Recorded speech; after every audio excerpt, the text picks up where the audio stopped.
আসসালামু আলাইকুম রহমতুল্লাহি ওবরাকাতুহু। মালেক্স স্কলার্স একাডেমির পক্ষ থেকে আপনাদের সবাইকে শুভেচ্ছা এবং স্বাগত। আজ আমরা চাকরির পরীক্ষার গুরুত্বপূর্ণ একটা অধ্যায় মুনাফা সেই সম্পর্কে আলোচনা করব। মুনাফার মধ্যে দুইটা অংশ, একটা সরল মুনাফা, একটা চক্রবৃদ্ধি মুনাফা। এখান থেকে প্রত্যেকটা পরীক্ষায় আসে। এজন্য এই সরল মুনাফা আমরা সূত্রের মাধ্যমে কীভাবে কত সহজে নির্ণয় করা যায় এটাই আজকে আমরা দেখব, এবং কখনো যেন না ভুল হয় সবসময় মনে থাকে, এর জন্য আজকে আমাদের এই নিয়মটা দেখা। এরপরের ক্লাসে আমরা দেখাবো যে কীভাবে 10 থেকে 20টা অঙ্ক করলেই সরল মুনাফা হুবহু প্রায় চলে আসে। এর জন্য চলুন আজকে আমরা সরল মুনাফা দেখি। সরল মুনাফা, এই সরল মুনাফার মধ্যে যেটা স্বাভাবিকভাবে একটা নির্দিষ্ট নিয়ম অনুযায়ী বৃদ্ধি পায় সেটাকে আমরা সরল মুনাফা বলি। অর্থাৎ এর একটা সূত্র আছে সাধারণত, যেটাকে আমরা বলি সরল মুনাফার সূত্র I = PR/N। আই দ্বারা যেটা বোঝানো হয় সেটা হচ্ছে সরল মুনাফা।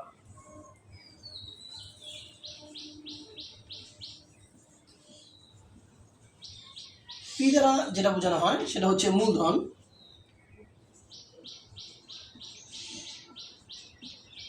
আর দ্বারা মুনাফার হার।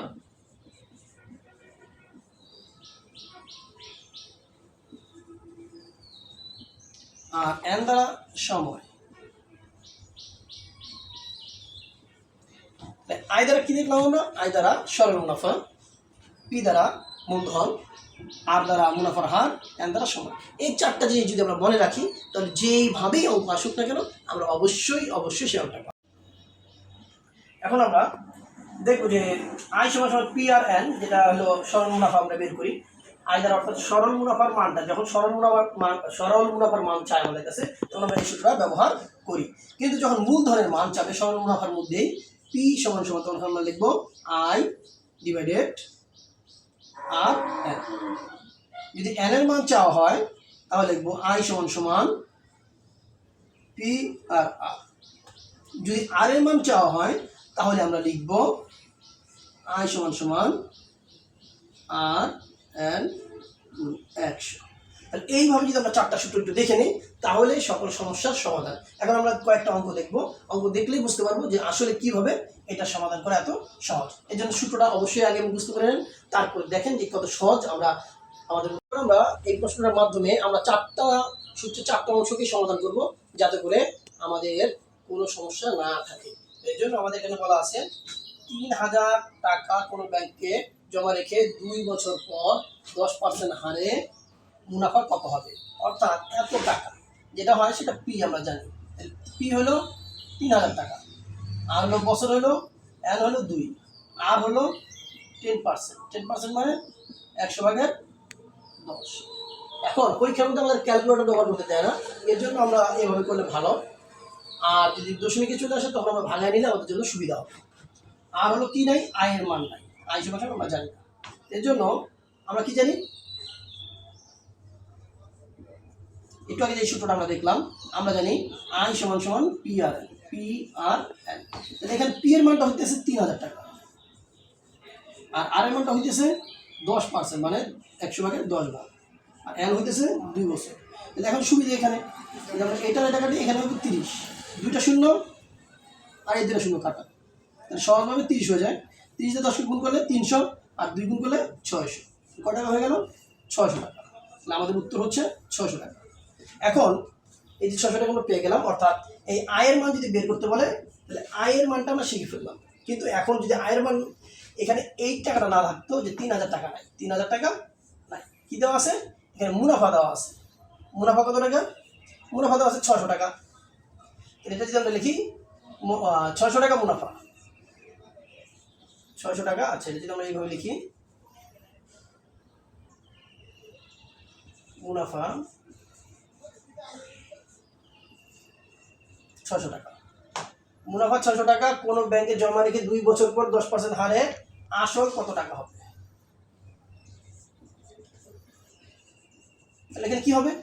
এইখানে শুধু ওই আগের সূত্রটা আমরা নিয়ে আসবো। আগের সূত্রটা কি ছিল?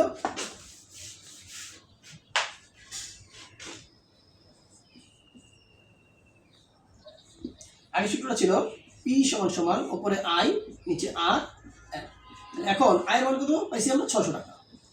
আর এর মান পাইছি হলো 10/100। গুণ এখানে কত 2। আচ্ছা, তো এটাকে যদি আমরা করি তাহলে কি হবে, এখানে 600, এখানে উপরে যদি 20 গুণা যায়, এখানে হলো 600, নিচে উপরে 20, নিচে হলো 100। এটা ওই পাশে চলে যাব, 600 ভাগ 20 গুণ নিচে উপরে যাবো 1, এখানে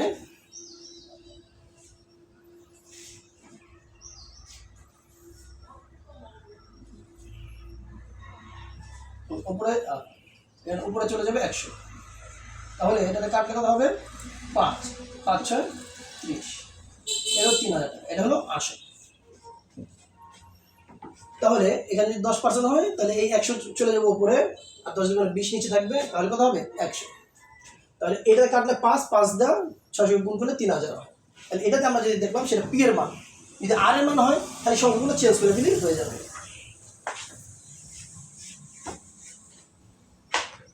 আর এর মানের সময় এখানে আসবে পি, আর এখানে আর। এখন হলো আয়ের মান আগের মধ্যে 600, পি এর মান কত ছিল হলো 3000, এন এর মান ছিল হলো 2, 100 গুণ বলছিলাম। 100 টাকা কাটলে কত হয় 30, আর এটাকে আমরা 0 দ্বারা কেটে দিই, 0 0 কাটা, আর এটা কাটলে কত হয় 20, আর 2 টাকা কাটলে হয় 10, অর্থাৎ 10, অর্থাৎ 10%। এবার যদি এর মান চাই,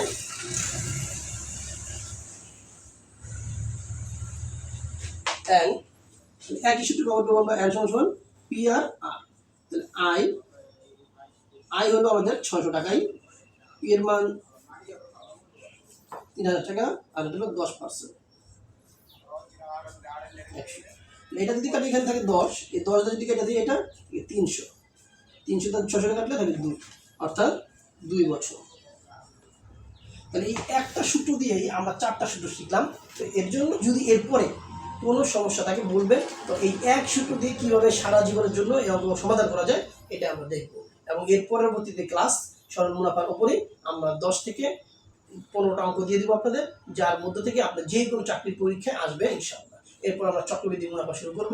আপনারা আমাদের পাশে থেকে লাইক, কমেন্টস এবং অন্যকে শেয়ারের মাধ্যমে আমাদের সাথে থাকেন। ধন্যবাদ। আসসালামু আলাইকুম।